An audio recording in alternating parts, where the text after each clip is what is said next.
ये कहानी है राहुल की, जो आज तक अधूरी है। राहुल के बारे में सोचूं तो शांत, यही एक अल्फाज उसके लिए जहन में आता है। राहुल 10th क्लास में जाने वाला था, इसलिए उसने ट्यूशन्स लगाई। ट्यूशन्स सुबह 7 बजे से शुरू हुआ करती थी। यूं तो राहुल 9 क्लास तक स्कूल बस से जाया करता था, पर अब ट्यूशन 7 बजे से थे, इसलिए उसने गवर्नमेंट बस से जाने का सोचा।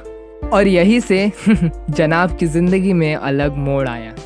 सुबह सुबह राहुल बस स्टैंड पर आया। आते ही उसने एक खूबसूरत हसीना को देखा। बाकी सब छोड़िए हुजूर, राहुल की नजर उसकी आंखों से हटी ही नहीं। मानो इतना नशा था उन आंखों में, और उसमें हमारे राहुल साहब पूरी तरह से डूब गए। बस आ गई थी, वो लड़की बस में चढ़ी। राहुल इतना खो गया था कि वो बस में चढ़ना ही भूल गया, और आखिर में बस कंडक्टर को बोलना पड़ा कि ओ भाई, आ रहे हो कि पैदल जाओगे? और तब जाकर हमारे जनाब बस में चढ़े। सुबह की बस हमेशा पैक रहती थी, इसलिए राहुल को खड़ा रहना पड़ा। राहुल बस में भी उस लड़की की तरफ ही देखता रहा। हालांकि उस लड़की की नज़र भी राहुल पर पड़ी, पर लड़की ने सोचा कि देख रहा होगा किसी और को, और अपनी नज़र राहुल से हटा ली। अब ये अनकहे प्यार का सिलसिला रोज चलने लगा था, और राहुल को उसका यूनिफॉर्म देखकर ये पता लगने में वक्त नहीं लगा कि वो लड़की उससे 1 साल बड़ी है और वो उसके स्कूल के पास वाले स्कूल में पढ़ती है। पर राहुल को इससे क्या फर्क पड़ता, वो तो अपने आप को बिल्कुल रोक नहीं पा रहा था। उसे प्यार जो हुआ था। जब भी राहुल को वो दिखाई पड़ती तो जनाब की नज़र उस पर से किसी और पर जाए तो क्या कहने।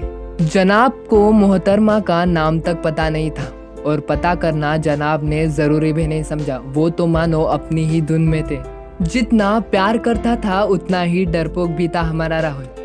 अब आप पूछ रहे होगे कैसे, बताता हूँ। डर तो मानो इतना था कि अगर उस लड़की की नज़र बाय चांस भी हमारे राहुल साहब पर पड़ती तो साहब झट से नीचे ऊपर यहाँ वहाँ देखने लगते।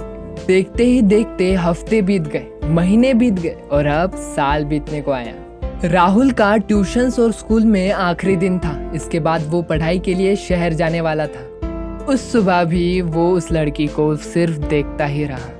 कहना तो वो भी चाहता था, पर डर की दीवार इतनी मजबूत थी कि जनाब की आवाज़ उनके प्यार तक पहुंची ही नहीं। 100 बात की एक बात, उसने उस लड़की को अपने दिल के अरमान नहीं बताए।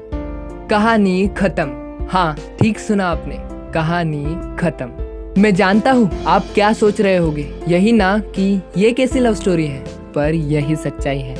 And this story is not only belong to Rahul, but also it is relatable to many one sided lovers, जो प्यार का इजहार ही नहीं कर पाते। 2 साल होने को आए हैं। राहुल को वो लड़की आज भी याद आती है। राहुल को गिला इस चीज का नहीं है कि उसने उस लड़की से प्यार क्यों किया, बल्कि गिला तो इस चीज का है कि काश उस वक्त उस लड़की को वो कह पाता कि वो उसको दीवानों की तरह चाहता है। यही सवाल उसे आज भी परेशान करते हैं। मुझे ये दुख के साथ कहना पड़ रहा है कि राहुल का राज राज ही रह गया। राज से राहत इंदौरी साहब का मशहूर शेर याद आता है। उनमें से 2 लाइनें सुनाना चाहता हूँ कि राज जो कुछ हो इशारों में बता भी देना, हाथ जब मुझसे मिलाना तो दबा भी देना। वैसे इस खत में कुछ खास नहीं है, फिर भी इतिहाता इसे पढ़ लो तो जला भी देना। राज जो कुछ हो इशारों में बता भी देना।